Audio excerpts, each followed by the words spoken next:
여러분 안녕하십니까? 이 코로나 상황 속에서 선교지를 묵묵히 지키고 있는 많은 선교사들이 보내오는 선교 편지에는 공통점이 있습니다. 바로 그럼에도 불구하고 부어주시는 하나님의 은혜인데요. 장소와 시간 또 상황과 환경에 상관없는 감사이기도 합니다. 은혜가 있어 감사한 것이 아니라 감사하니까 은혜가 부어진다는 선교지의 고백이 바로 지금 우리의 고백이 됐으면 좋겠습니다. 선교에 관한 모든 이야기, 선교는 지금 오늘 순서 시작합니다.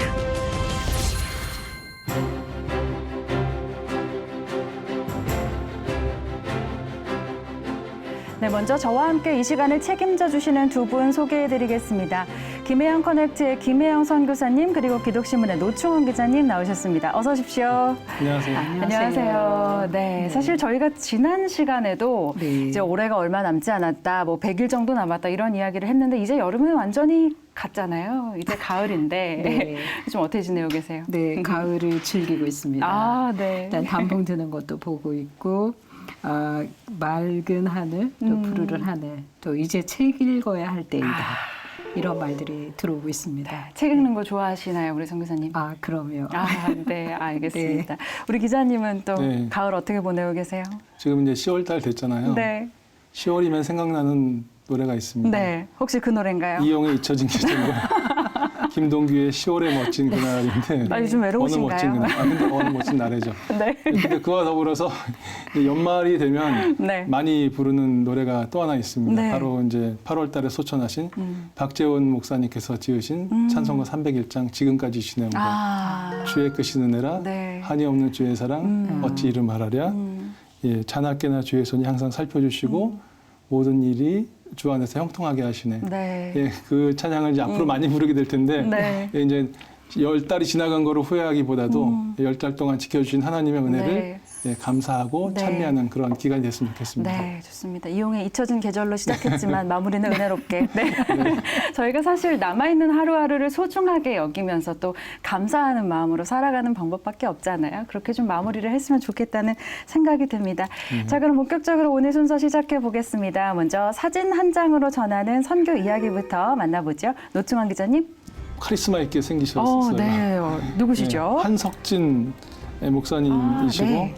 1868년부터 1939년까지 이분도 이제 평양신학교 1회 졸업생 중에 이제 한 분이신데요. 네. 1909년에 이제 일본으로 선교사를 가셔서 3개월 동안 이제 일본에 계시면서 유학생을 중심으로 한 한인교회를 지도하시고 또 거기서 이제 교회 임직식을 또 지도하시고 이렇게 또 교회를 조직교회로 든든히 세우셨던 예, 그런 분이십니다.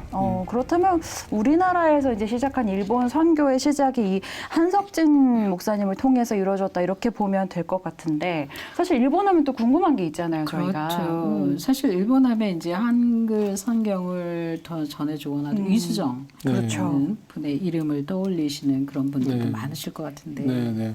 이제 지난 시간에도 저희가 얘기했지만 이제 일본, 뭐 하와이, 뭐 또는 시베리아, 만주, 또 간도 이런 데들 많이 이제 가셨는데 일본 같은 경우는 이제 최초의 그 선교 사역을 하신 분은 이수정 선교사로 네. 예, 알려져 있고 1883년부터 그러니까 주일학교, 요리문답 주일학교 그리고 성경연구반 이런 것들을 이제 사역을 하시면서 네. 이것이 이제 나중에 한인교회로 발전하는 기틀을 이제 마련을 하셨고요. 네. 한석진 목사님은 그러니까 이제 평양 우리 총회 그 당시 네. 이제 노회죠.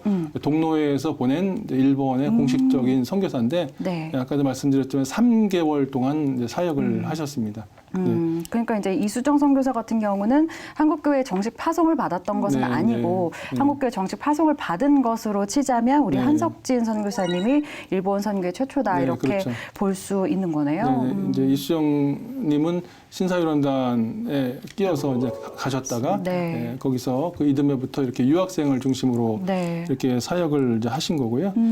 이제 노회에서 그러니까 총회에서 파송하신 분은 이제 한석진 목사님이신데 어쨌든 이제 그 일본 같은 경우는 또 이제 유학생 중심으로 사실 우리가 1919년에 뭐 이팔 독립운동이라든지 이런 네. 것들을 할 때 유학생들이 굉장히 중요한 역할을 했는데 이분들이 가 있지만은 그분들의 어떤 그 열정이랄까 이런 것들을 엮어낼 수 있는 이제 영적인 지도자가 이제 필요했던 거죠. 그래서 한석진 목사님께서 이제 파송된 것으로 알고 있고 그 이후에 이제 1912년, 14년, 17년 계속해서 일본으로 선교사님들을 이제 파송을 하십니다.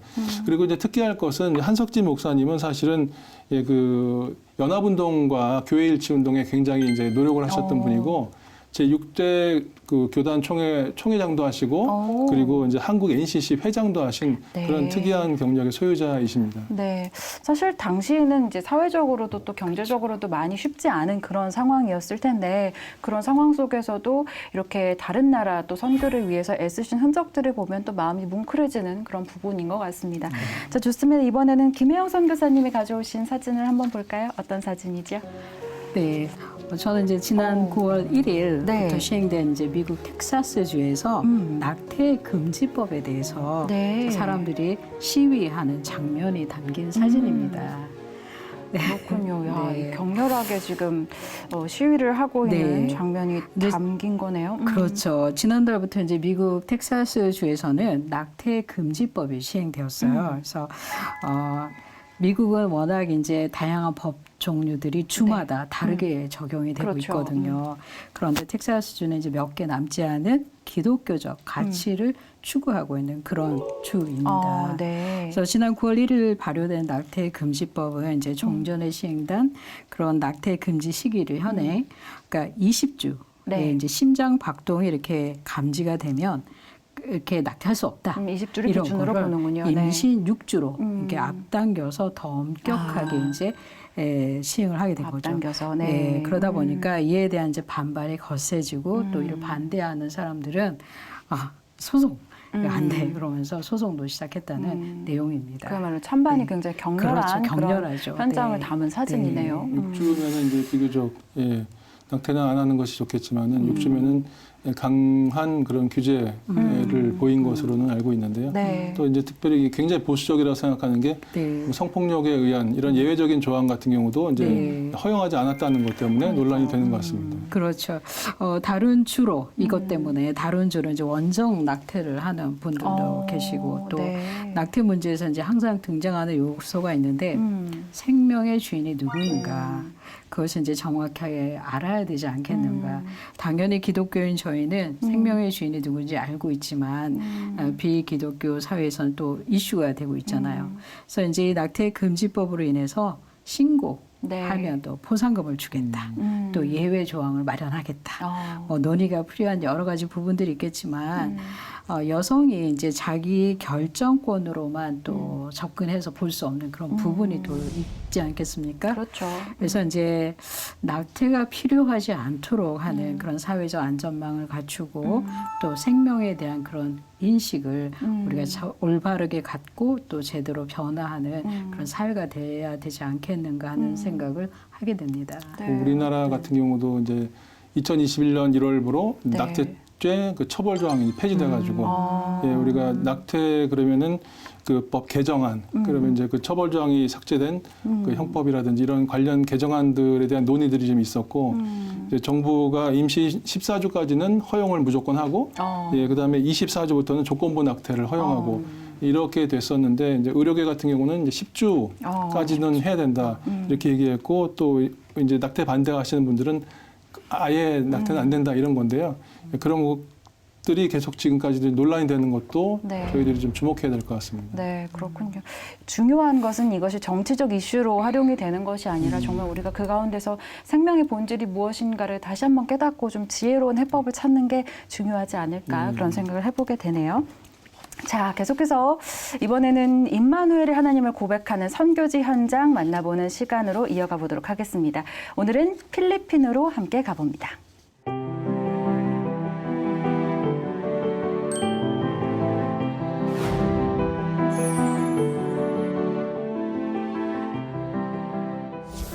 저희는 필리핀 수도 마닐라에서 북서쪽으로 약 2시간 거리에 있는 뽀락시에서 선교 사역을 하고 있습니다. 9년 전 이곳 뽀락에서 4명의 아이들과 함께 작은 유치원을 시작했습니다. 카톨릭이 강한 지역사회에서 한국 선교사가 크리스찬 학교를 시작하기란 쉽지 않았습니다. 저희 네버랜드 크리스찬 학교는 말씀과 찬양으로 하루를 시작합니다. 현재는 이렇게 평화롭게 하루를 시작하지만 초기 설립 당시는 학교 사역이다 보니 교실 건축 문제, 학교 인가 문제, 학생 모집 등 저희가 감당할 수 있는 사역이 아니라는 사실을 알게 되었습니다. 그때마다 포기하고 싶었지만 다시금 저희를 위로해 주시는 분은 하나님이셨습니다. 그래서 더욱 하나님만을 의지하며 선교 사역을 위해 기도했던 것 같습니다. 하나님의 은혜 가운데 지금은 300명의 필리핀 아이들이 공부하는 학교가 되었습니다. 지역사회에서는 소문난 크리스찬 학교가 되었고 어렵고 힘든 지역사회를 돕는 나눔의 학교가 되었습니다. 지금은 코로나로 학생들이 온라인 수업을 하고 있지만 이 시기를 잘 이겨내어 건강한 모습으로 학교에서 다시 만나길 기도하고 있습니다. 3년 전에 하나님의 은혜로 새 학교 부지를 구입했습니다. 학교 건축과 교육 사역을 도울 수 있는 후원자들을 위해 기도하고 있습니다. 9년 전에 지역사회에서 알아주지 않았던 이름 없는 작은 유치원이 지금은 300명의 학생이 공부하는 학교가 되었고 더 많은 크리스찬 리더자를 양육할 수 있도록 하나님께서 새로운 학교 부지도 주신 기적의 사건은 교사들과 학생들, 학부모님들 모두가 하나님의 살아계심을 믿고 있다는 사실에 정말 감사할 뿐입니다. 저희 사역의 기도 제목은 많지만 지금 우리 앞에 처해 있는 코로나 시기가 안전하게 지나가는 것입니다.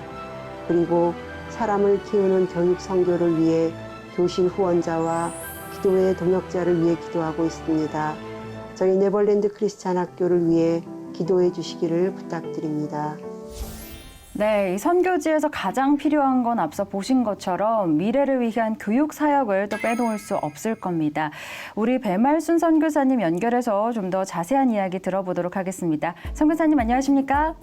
안녕하세요. 필리핀에서 사역하고 있는 배말순 선교사입니다. 네, 선교사님 반갑습니다. 우리 선교사님께서 계신 지역이 마닐라에서 한 2시간 정도 떨어진 곳이라고 하셨는데 거기에 그러면 기독학교를 처음으로 좀 세우신 건가요? 저희가 이곳에 기독교 학교를 처음 세웠죠. 처음에 이곳을 리서치할 때 25년 전에 여기가 화산으로 인해 폐허가 된 곳이었어요. 그곳에 다시 도시가 세워지면서 이곳에 크리스찬 학교가 필요하겠다 생각이 들어서 시작하게 되었고요. 2012년에 이제 처음 학교를 세웠고 유치원부터 시작해서 이제 10년을 향해 가고 있습니다. 아니 설립 10주년을 바라보고 또 학교의 학생들도 이렇게 300여 명이 됐으니 얼마나 뿌듯하시겠어요. 지역에서 학교가 하나 든든하게 또 있다는 것은 사회에 미치는 영향도 매우 크지 않겠습니까? 어떤가요, 선교사님? 처음에 4명에서 시작해서 이제 300명이 되었으니까 저희한테는 너무너무 큰 기쁨이고 하나님이 주신 귀한 열매라고 생각을 합니다. 저희가 이제 저희 아이들을 보면서 아이들이 예배드리고 또 성경 구절 애우고 크리스찬 교육을 통해서 변화되는 모습을 보면서 이게 정말 하나님이 주신 우리에게 귀한 열매라고 생각을 하면서 열심히 하고 있습니다. 그리고 저희가 이제 이 지역에 학교가 시작되면서 변화되는 것들이 많이 생겼어요. 주위에 집들도 많이 생겨나고 또 저희가 혼자 선교할 때보다 이제 학부모님들이 생기면서 학부모님들과 협력하여서 산속 아이들도 더 도울 수 있고 또 지역 사회의 어려운 빈곤층들을 찾아서 나누는 행사도 할 수 있는 좋은 그런 여건들이 되었다고 볼 수 있어요. 네, 선교지의 교육 사역도 이제 코로나 이후의 상황에 대한 준비가 필요할 것 같은데 어떻게 대비하고 계신가요? 코로나 이후에 저희가 여러 가지로 해야 될 것들이 참 많이 있어요. 특별히 이제 코로나가 사라지고 다시 저희들이 수업을 시작했을 때 당장 이제 필요한 것들은 교실이에요. 그래서 그 교실을 짓기 위해서 이제 기도하고 있어요. 후원자들을 붙여주시고 또 기도의 동역자들도 붙여주셔서 저희가 앞으로 해야 될 교육 선교에 열심을 다할 수 있도록 후원자를 찾고 있습니다. 네, 이 교육을 통해서 필리핀의 미래를 짓고 계신다 이렇게 표현을 해도 과언이 아닐 것 같은데요. 그렇다면 네버랜드 크리스천 학교의 비전도 나눠주시면 좋을 것 같습니다. 필리핀은 코로나 이후에 락다운을 엄청 많이 하는 편이에요. 그래서 일단 저희가 이 선교지에서 움직이는 게 어려움이 많이 있어요. 마스크도 써야 되고 페이스 실드도 껴야 하기 때문에 숨쉬기가 불편해서 힘든 그런 어려움들도 많이 있지만 저희들이 또 하나님께서 하라고 하시면 달려가야 되는 사명이 있기에 최선을 다해서 선교 사역에 임하고 있고요.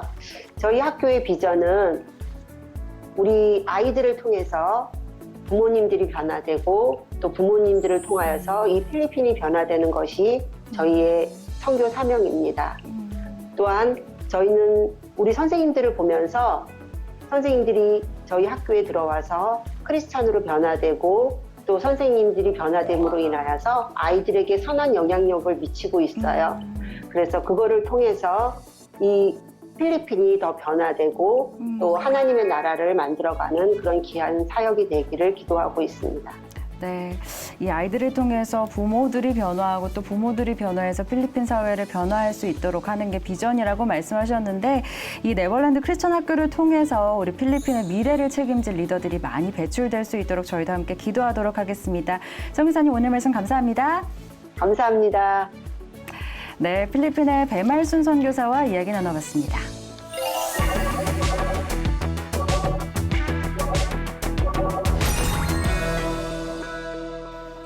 지난주 김승하, 배승민 부부의 아름다운 삶의 이야기를 만나봤는데요. 오늘은 그 두 번째 시간입니다. 선교사의 자녀로 성장해서 느끼고 깨달았던 것들을 이제 가정을 이루고 남편과 함께 하나님 나라를 이뤄가고 있는 김승하, 배승민 부부의 남은 이야기 지금 바로 만나보겠습니다.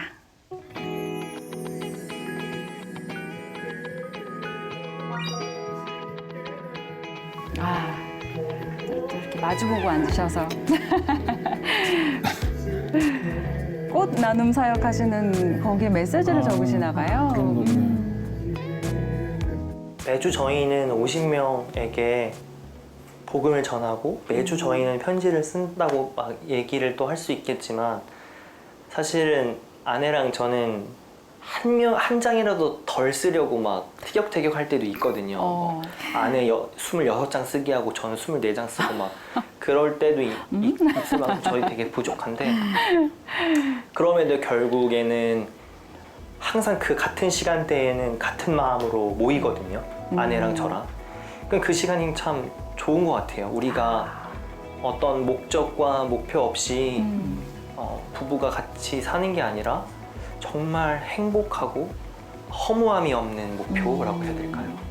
그런 목표를 가지고 우리가 삶을 살아간다는 것 자체가 아내랑 그거를 같이 하고 있어서 한 이 사역은 정말 부부와 함께하면 더 좋다. 그러게요. 자, 이게 그냥 꽃을 나눠주는 것도 일인데 저렇게 한 장 한 장 메모를. 손이 많이 가네요. 악기나 이런 걸 다 잘해. 그러니까 이렇게 당신은 목소리가 아프잖아. 그 와중에 참. 달달한.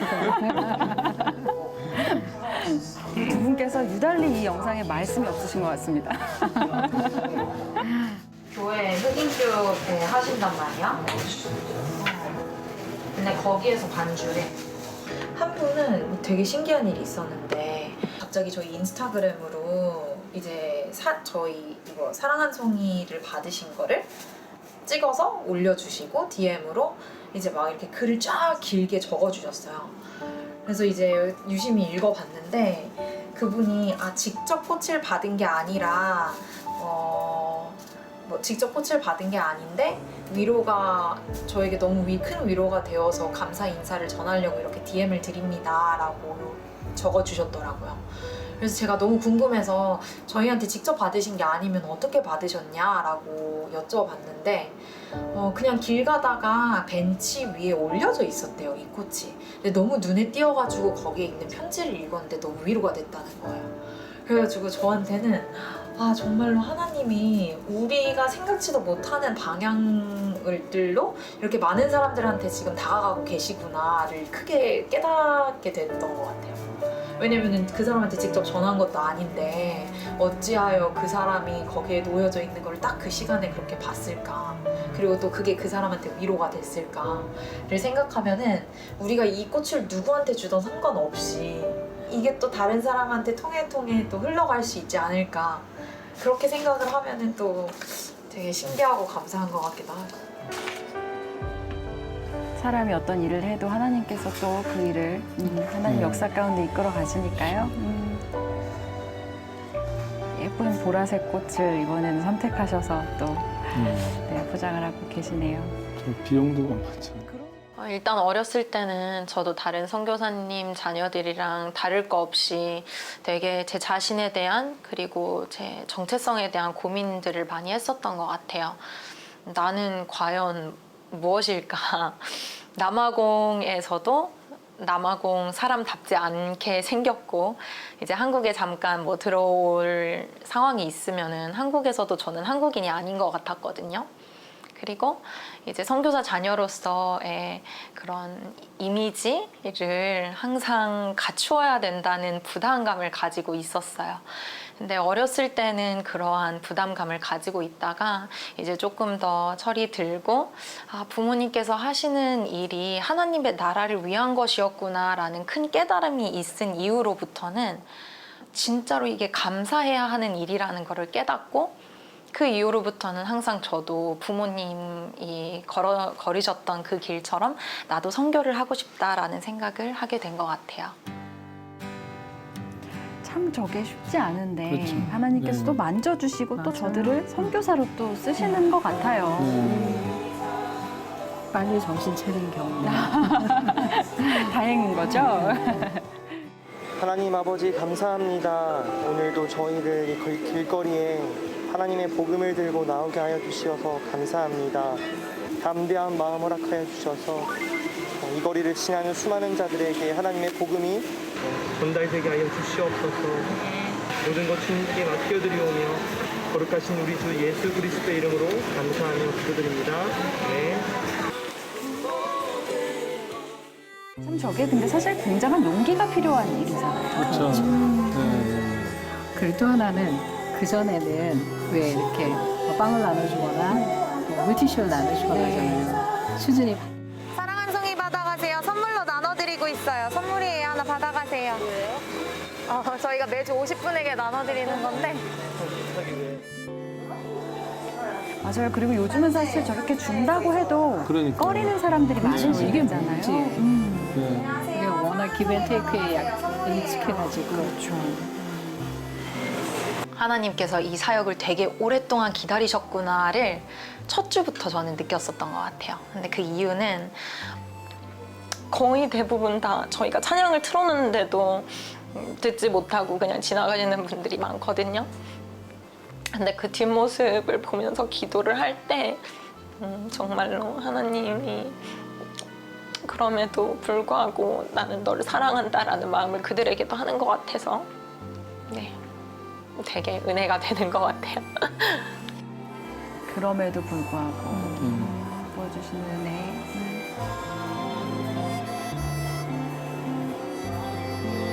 사람들의 일상이 지나가는 곳에 찬양이 이렇게 흐르고 있는데 사실 많은 사람들은 귀 기울여 주지 않지만 받아가세요. 선물이에요. 무료로 나눠드리고 있어요. 네, 받아가셔도 돼요. 사랑 한 송이 받아가세요. 선물입니다. 좋은 하루 보내세요. 저런 게 누군가에게는 굉장히 위로가 되고 그렇죠. 치유가 되고. 위로가 되길 바랄게요. 안녕하세요. 사랑 한 송이 받아가세요. 선물이에요.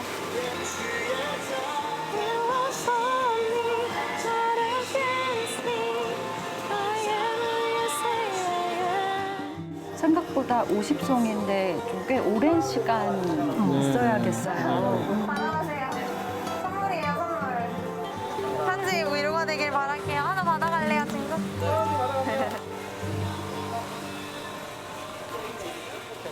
왜 이거를 이 사람들이 거저줄까? 이걸 왜 주는지에 대한 궁금함을 물으면서 저희한테 질문을 했을 때 사실은 저희들은 그 질문을 기다리거든요. 그때 우리가 정말 하나님의 복음을 그들에게 전할 때 되게 저희들에게 참 기쁨이 있거든요. 그러한 많은 일들이 지금도 일어나고 있고 매주 나갈 때마다 정말 저희가 은혜 없이는 이게 계속할 수가 없는 건데 매주 지속할 수 있도록 은혜를 주시고 여건도 허락해 주셔서 감사함으로 하고 있습니다. 공부하는데 공부 열심히 하고 왔죠? 혹시 안 했어요?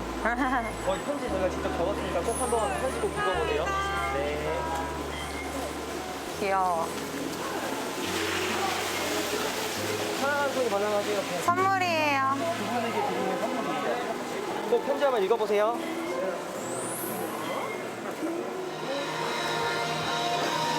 이 다 했네. 이거만 하면 되네. 금방 끝난다.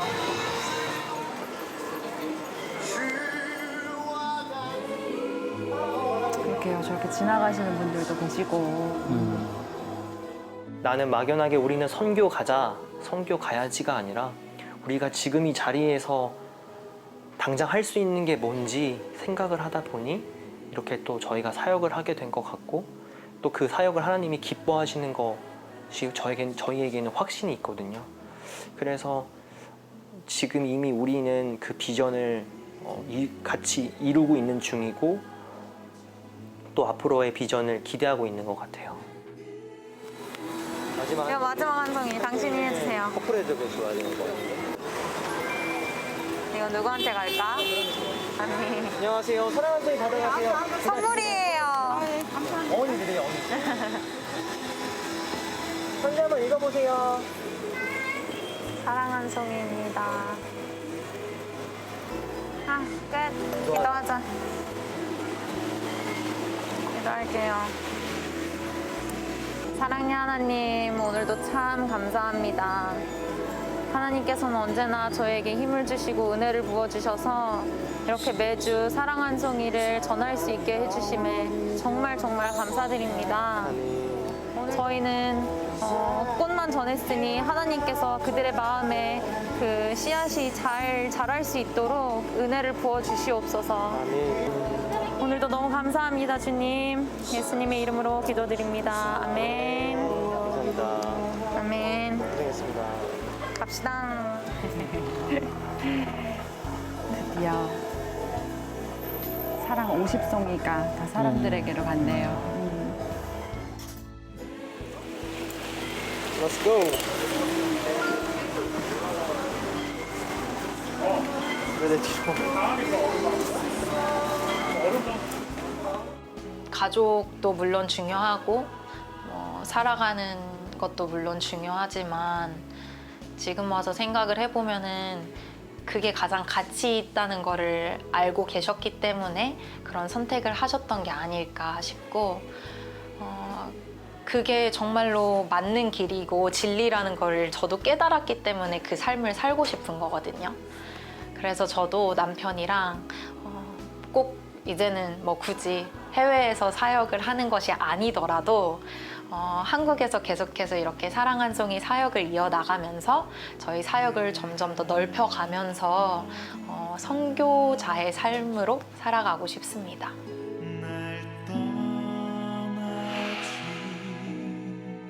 네, 좋습니다. 김승아, 배승민 부부의 두 번째 이야기 또 사랑 한 송이 사역을 이어가는 그런 모습까지 저희가 함께 만나봤는데요.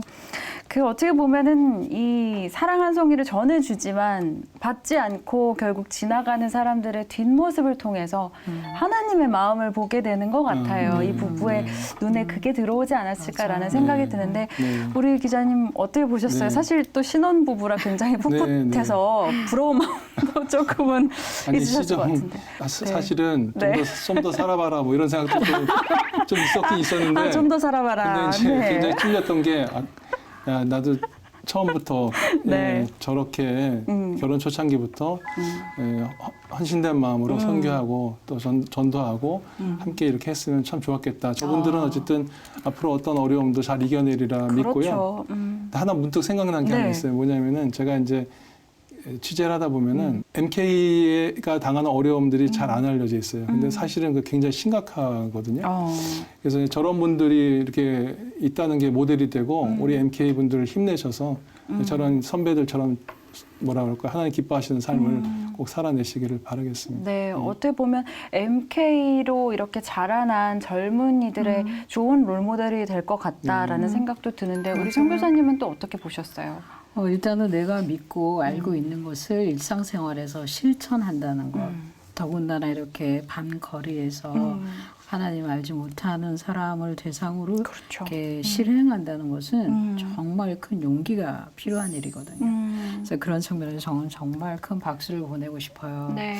그러면서 저 장면을 보면서 아 저기에는 돈이 오고 가지 않는구나, 의도가 오고 가지 않는구나. 그러나 나를 사랑하신 하나님의 사랑을 전하고 싶어하는 그 마음이 거기에 이렇게 쭉 흐르고 있어서 너무 고마웠어요. 네. 네. 또 그 모습이 참 풋풋하고 아름답기도 했고요. 우리 또 맞아요. 오늘 노 기자님 말씀해 주신 것처럼 사실 MK 자녀들이 참 어려운 상황 속에 있잖아요. 나의 정체성의 혼란 이런 것들이 있는데 우리가 또 이 시간을 통해서 그들을 위해서 선교사 자녀들을 위해서 다시 한번 좀 기도하고 관심을 가져야겠다라는 생각도 하게 됩니다. 정말 아름다운 부부를 2회에 걸쳐서 만났는데요. 이분들이 전하는 꽃 한 송이, 편지 한 통이 누군가의 영혼을 흔들어서 하나님을 만나는 인생의 멋진 기적이 이루어질 거라고 믿고요. 저희도 이 사역을 위해서 함께 기도하도록 하겠습니다.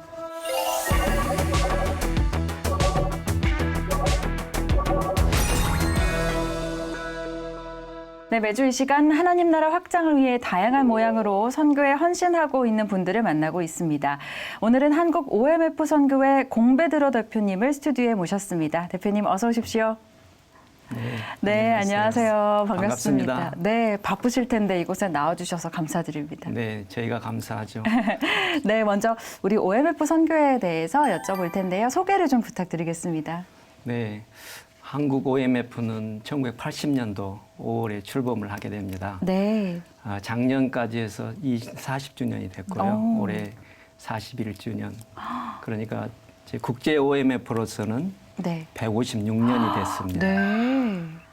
한국 OMF가 어떻게 출범했냐 아니면 어디서 왔느냐 그것은 허드슨 테일러로부터 올라간다고 생각합니다. 허드슨 테일러 선교사가 중국 내지 선교회를 탄생시키시는데요. 네. 그때 그 선교 현장에서 사역할 때 어려움이 많았죠. 네.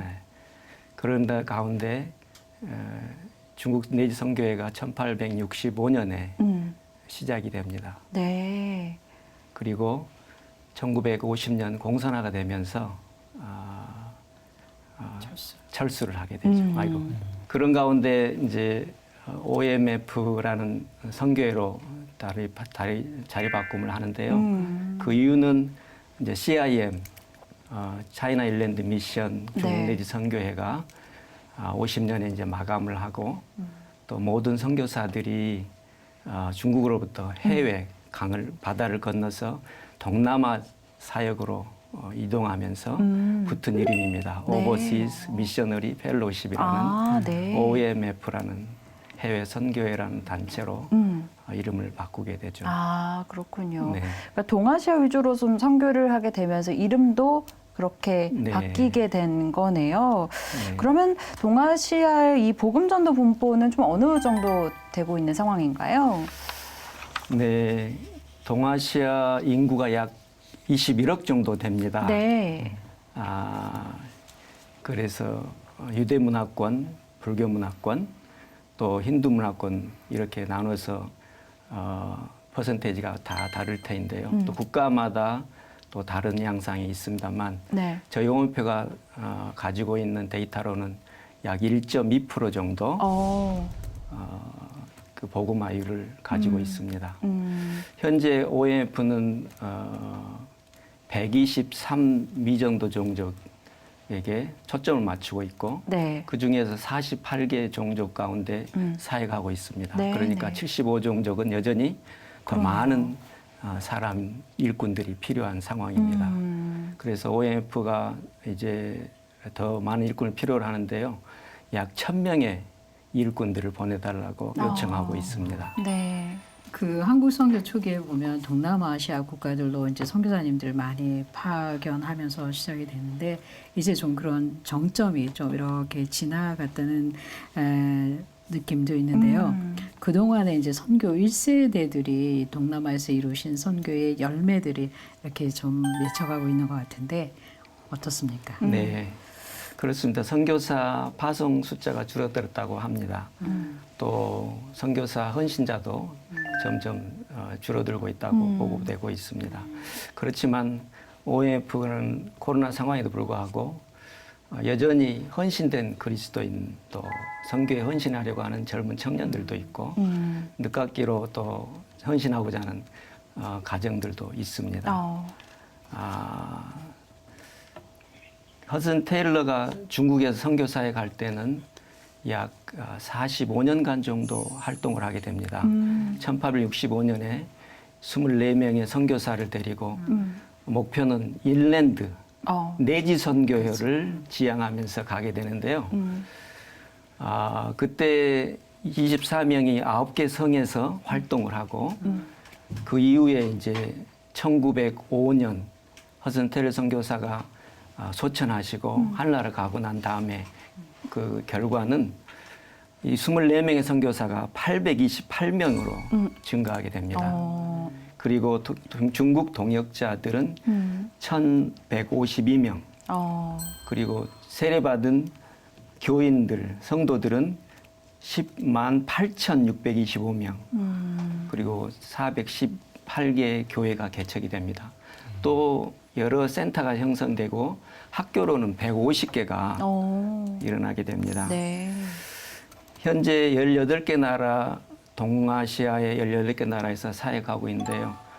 각 나라마다 복음의 확장 소식은 여전히 들리고 있고 또 그로 인해서 굉장히 힘을 얻고 있습니다. 제가 캄보디아에서 21년간 교회 개척 사역을 했습니다. 저희는 캄보디아 필드 OMF랑 사역을 했고 그 사역 가운데 열매도 많았고 또 센터 교회를 프놈펜에 개척하고 지교회도 많이 세웠는데요. 많은 일들이 있었는데 숫자가 또 믿는 자의 숫자가 많아지고 있었습니다. 특별히 2012년 복음주의 협회에서 발표한 것에 의하면 캄보디아가 2,697개 개신교회가 있었고 또 신자도 16만이 넘었다고 이야기하고 있습니다. 그러니까 1.19% 정도 복음화율을 보이고 있었습니다. 네. 이것이 아무래도 어려운 상황이라고 여기지만 계속 또 확장되고 발전하는 그런 상황이라고 볼 수 있습니다. 네, OMF는 선교사 허입과 훈련 과정이 어떻게 되나요? 네, 가장 중요한 부분을 말씀해 주셔서 감사합니다. OMF는 3중 구조로 되어 있습니다. OMF가 인터내셔널 센터, 국제본부가 있고 네.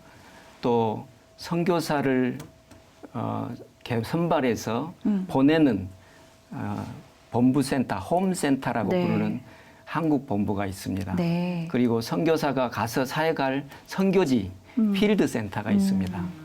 이 세 가지 구조는 유기적으로 연결돼 있어서 네. 서로 협력하고 있습니다. 선교사를 선발할 때는 이 세 구조가 함께 참여합니다. 네. 이제 관심자가 후보자가 되면 훈련을 받게 되고 네. 특별히 선교 훈련, 교차 문화 훈련, 특별히 이제 선교사가 되려면 최소한 1년의 신학 훈련이 필요합니다. 그 이상도 좋지만 1년, 그 다음에 이제 교차 선교 훈련 등 영어 훈련까지도 받아야 되는데 이런 과정들을 거치면서 선교사의 전인격적인 면과 또 선교사의 건강 문제, 육체적인 건강 문제, 심리적인 건강 문제, 여러 가지 면에서 점검을 받고 본부가 이제 이것을 승인합니다. 그래서 이것을 본부 승인, 본부 보내는 홈 승인이라고 그러는데 이것이 1차가 진행됩니다. 그 다음에는 이제 그 의료 승인이 있습니다. 의료 그 FM이라고 그러는데 메디컬 어드바이저가 본부에도 있고 필드에도 있고 국제본부에도 있습니다. 본부 소속인 그 메디컬 어드바이저는 그 선발된 후보자의 모든 건강을 점검을 합니다. 그리고 그 자료를 필드로 보냅니다. 그리고 국제본부로 보냅니다. 네. 거기서 또 점검을 해서 의료 문제가 전혀 없고 아무 탈이 없으면 그때 승인을 합니다. 그렇게 해서 승인된 사람은 이제 의료 승인 통과가 된 거죠. 그 다음에는 이제 재정 승인이 필요합니다. 저희 OMF는 특별히 하나님이 소명해서 부른 선교사라고 생각하면 하나님께서 필요를 공급하실 거다라고 확신하고 있습니다. 그런 취지에서 선교사가 필드에서 가서 필요한 생활비, 사역비, 교육, 또 자녀 교육뿐만 아니라 언어 비용, 그리고 이동 비용, 사역 여러 가지 면에서 카테고리를 나눠서 그 비용에 맞게 책정을 합니다. 네. 그 책정된 비용의 90%가 채워지면 재정 승인을 마치게 됩니다. 그런데 이제 코로나 상황에서 90% 채우기가 쉽지 않다는 것을 알게 됐고 많은 고전을 하고 있는데 그래도 믿음으로 나아갈 때 하나님이 공급하신다는 걸 후보자 선교사들이 경험하고 또 올해도 2가정이 이렇게 나가게 됐습니다. 최종적으로는 이제 4가지 승인이 필요한데 마지막 4가지 승인은 필드 승인입니다. 필드 사역지에서의 승인인데요. 본부가 재정 승인과 메디컬 승인을 됐다고 이제 결정이 되면 제 대표가 된 제가 이제 코멘트를 써서 이 사람이 이제 승인이 완료된 것 같습니다. 필드 승인을 요청합니다. 그러면 필드 디렉터가 모든 걸 점검한 다음에 승인을 허락합니다. 그러면 최종 단계가 마무리되고 후보자는 오리엔테이션 코스로 갈 수가 있게 됩니다. 이것이 이제 우리 단체의 포 클리어런스라고 그러는데 4가지 승인이 완료되는 그런 단계를 거치게 된다고 생각합니다. 네, 그렇군요. 참 이렇게 훈련을 받고 또 점검을 받고 또 승인을 받기까지 이런 과정이 쉽지가 않을 텐데 그럼에도 끊임없이 이렇게 헌신자들이 나온다는 건 참 감사하고 또 은혜로운 일이 아닐까 싶습니다. 참 근 30여 년 동안 이 선교사의 지원 추이는 그렇다면 좀 어떻게 될까요? 네, OMF 한국 상황은 1990년대 하고 2000년대, 2010년까지 굉장히 그 후보자들이 선교 후보자들이 많이 배출되고 또 선발됐다고 생각을 합니다.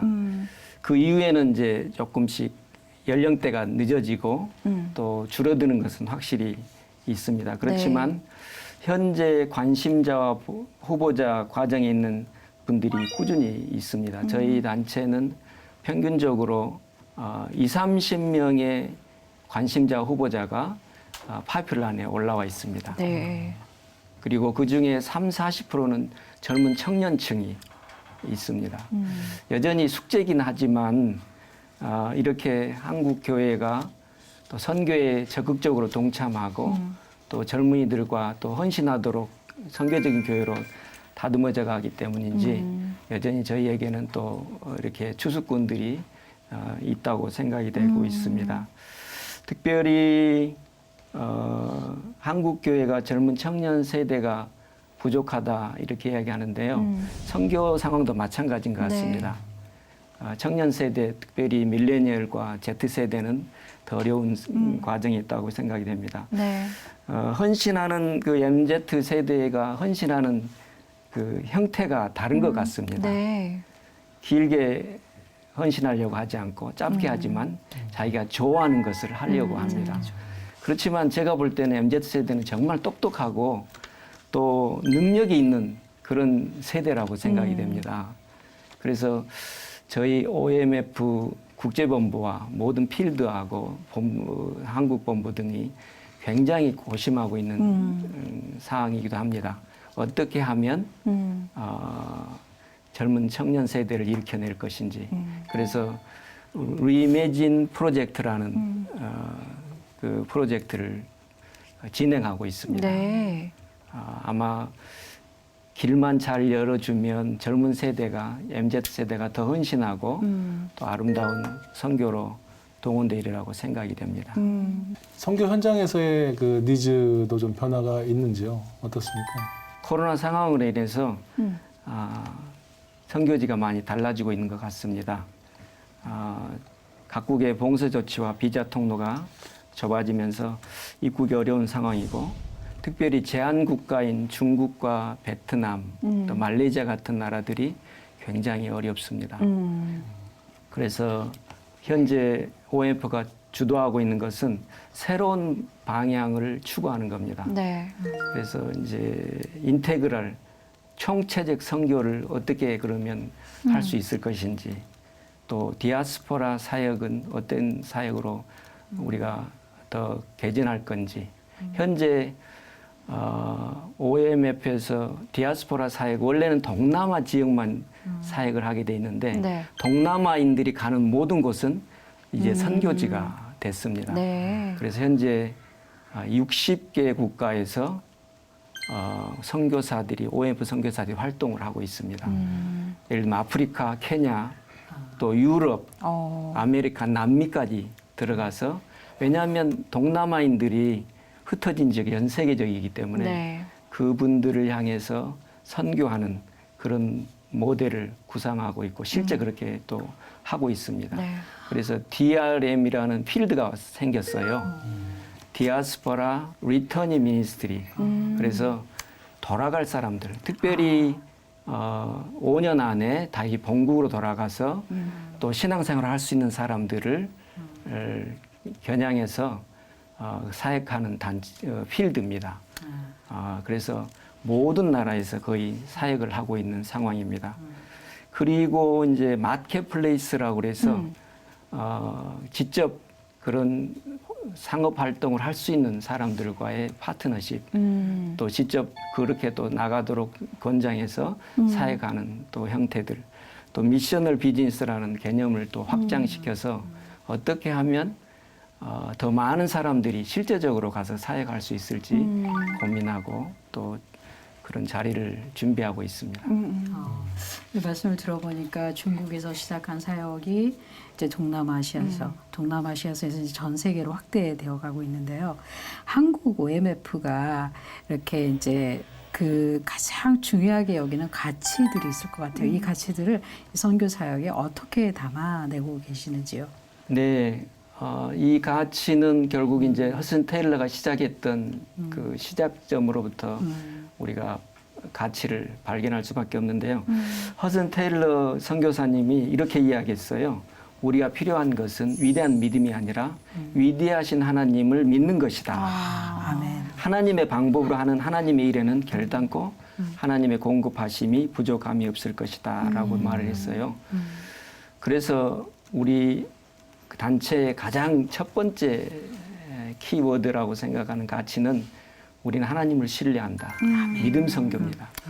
그래서 저희는 모금을 할 때나 또 후원을 요청할 때 직접 하지 않습니다. 물론 물어보면 대답은 하지만 또 기도 제목으로 올릴 수는 있지만 전혀 물질적인 요청을 하지 않고 하나님이 공급하실 것을 기다리고 기대하고 그렇게 믿고 선교하고 있습니다. 또 두 번째로 이야기할 수 있다면 사역적인 면에서 미전도 종족 가운데서 복음이 증거되고 또 교회가 세워지는데 초점을 맞추고 있습니다. 가능하면 다른 선교사들이 가지 않은 지역을 선택하려고 하고 있고 또 아직도 복음이 듣지 못한 그런 지역에 집중하려고 하고 있습니다. 그리고 이제 허슨 테일러가 처음부터 주장하고 강화시켰던 것은 토착화. 토착화. 그래서 저희가 목표로 하는 것은 비전을 두고 목표하는 것은 각 종족 가운데 교회가 세워지고 그 종족이 또 다른 종족을 선교하는 토착적이고 성경적인 교회 운동이 일어나기를 꿈꾸고 있습니다. 네. 좋습니다. 참 여러모로 참 큰 꿈을 가지고 또 비전을 가지고 달려가고 계신 것 같은데 마지막으로 좀 기도 제목 있으시다면 또 궁극적인 목표가 있으시다면 함께 나눠주시면 좋겠습니다. OMF는 동아시아의 신속한 복음화를 위해서 복음을 듣지 못하고 구원받지 못한 약 6억 명의 사람들에게 더 나가기를 바라고 있습니다. 국제 OMF와 또 각 필드와 각 홈센터들이 같이 기도하는 것은 약 1,000명 이상의 새로운 일꾼들, 하나님께서 그런 추수꾼들을 보내달라고 기도하고 있고 한국 OMF는 40-50명의 또 다른 선교사가 5년 안에 나갈 수 있기를 기대하고 있습니다. 네. 허슨 테일러가 이렇게 이야기를 했어요. 허슨 테일러가 내가 만약 1,000파운드가 주어진다면 중국을 위해서 다 쓰겠습니다. 그리고 내가 1,000개의 생명이 더 주어진다 그래도 중국 사람을 위해서 드리겠습니다. 그렇지만 중국이 아니라 예수 그리스도를 위해서 드리겠습니다. 저희 선교회가 가지고 있는 비전에 따라서 또 가치와 목표에 따라서 이렇게 복음에 초점 갖고 또 예수 그리스도에게 초점 맞춰서 네. 계속 나갈 수 있도록 기도해 주십시오. 네, 알겠습니다. 자, 우리에게 필요한 것은 위대한 믿음이 아니라 위대하신 하나님을 믿는 것이다라는 허드슨 테일러 선교사님의 말씀을 또 인용을 해주셨는데 그 위대하신 하나님을 믿고 나아가는 여정을 위해서 저희도 함께 기도하도록 하겠습니다. 한국 OMF 선교회 공베드로 대표와 이야기 나눠봤습니다. 오늘 말씀 감사합니다. 감사합니다. 고맙습니다.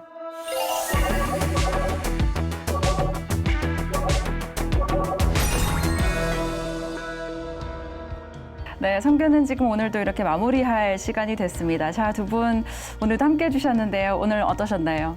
네, 저는 이 미디어 선교, 방송 선교의 중요성을 다시 한번 생각해 볼 수 있었습니다. 네. 오늘 이렇게 나와주신 분들의 내용, 이야기, 간증을 네. 통해서 이 방송을 보시는 분들이 야, 나 선교사 지원해야겠다. 나도 저렇게 해야겠다. 그런 생각을 갖게 되면 참 좋겠다라는 마음을 갖게 됐습니다. 네, 좋습니다. 우리 기자님은 어떠셨어요? 필리핀 아까 학교 이름이 네버랜드잖아요. 네. 네버랜드가 이제 피터팬의 배경이 되는 나라인데 피터팬이 네버랜드로 가자고 그랬을 때 아무도 믿지 않았고 웬디가 피터팬을 손을 잡고 하늘을 날아서 네버랜드를 구경을 했습니다. 네. 아마도 여기 오늘 나오신 모든 선교사님들 또 우리 MK 부부들 이런 분들 사람들이 그런 곳이 없다라고 믿지 않지만 네, 그곳이 반드시 있음을 확신하고 그곳을 이끌기 위해서 손을 내미는 그런 피터팬 같은 역할을 하시는 것 같은데요. 네. 힘내시기를 기원하겠습니다. 네. 사실 저희가 늘 다양한 선교지를 가고 또 다양한 곳에서 선교하시는 분들의 이야기를 들어보면 사실 하나님이 위대하신 하나님을 믿고 따라가는 것, 그 여정에 우리가 가야 할 답이 있는 것 같습니다. 맞습니다. 위대하신 하나님을 믿으면서 저희도 오늘도 이 자리에서 우리가 해야 할 일을 좀 함께 찾았으면 좋겠다는 생각을 해봅니다. 자, 오늘도 지구촌 곳곳에서 선교 사역은 멈추지 않고 계속되고 있습니다. 이 멈추지 않은 사역을 위해서 함께 기도해 주시면 감사하겠습니다. 저희는 다음 주에 선교 현장 이야기로 다시 찾아오겠습니다. 시청해 주신 여러분 고맙습니다.